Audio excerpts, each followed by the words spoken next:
Hello guys, last day ko na dito sa Sikugon. Ayan, kaya medyo naaano na ang aking damdamin kasi mamimiss ko talaga ang lugar na to. Oh, diba? Paano namang di mo mamimiss ang lugar na to, guys? Oh, diba? Napakaliwalas.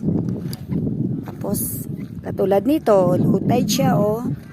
Gusto mo manginhas, manguha ng mga shell dito. Yan, marami kang makukuha talaga.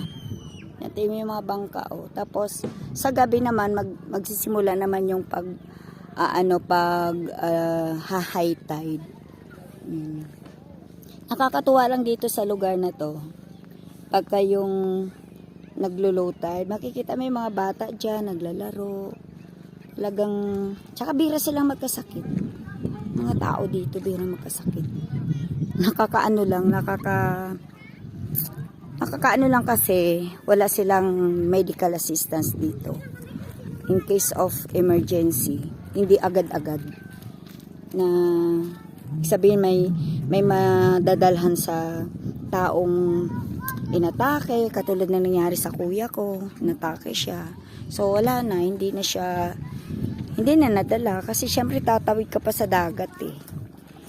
Eh paano kung masama ang panahon, hindi naman sila basta-basta nakakatawid sa dagat. Yun lang ang naano ko dito, yung medical assistance talaga is kulang na kulang sila. Tapos dati daw, maayos daw kasi yung ano dito sa Sikugon, yan parang napag-iiwanan sila. Yan katulad niyan, yung Gigantes Island na yan. Yan, nangunguna ngayon yan sa mga tourist destination, ang Gigantes Island.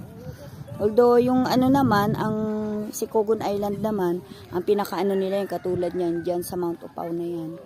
Yan, talagang marami nag-hiking diyan mga turista.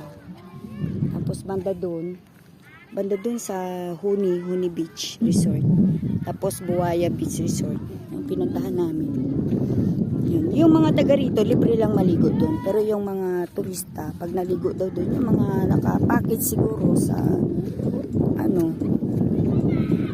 may bayad yun. Pero yung mga taga rito, libre maligo. Kahit nga dito lang eh. Magkaldag-kaldag ka lang dito pagka medyo mataas na yung tubig. Dito lang din ako naliligo eh. Kanina hindi ako naligo eh. Kasi yun, umalis kasi kami kaninang umaga. Akit sana kami dyan sa bundok na yan. Kaso, wala pa yata sa 1/4 bumalik na kami. Wala pa sa 1/4 yung aming nilalakad. Sabi ko dun sa mga bata, balik na tayo para hindi ko talaga kakayanin. Kasi sobrang napagod ako. Tapos pinagpapawisan ako kasi wala akong tulog.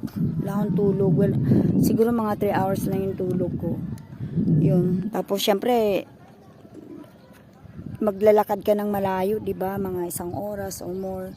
Isipin mo naman yung bundok na yan, guys, na aakitin mo. Yun, pero marami talagang umaakit diyan, mga foreigners. Tsaka yung mga turista nga na nagpupunta rito. Yun, nakakatuwa lang dito sa lugar na 'to. Yan. Sobrang mamimiss ko ang aking mga adventure dito. Charot. Yun. Yan, yung na yan.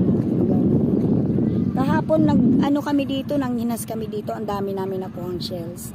Kaya lang lobat kasi ako, kaya hindi ako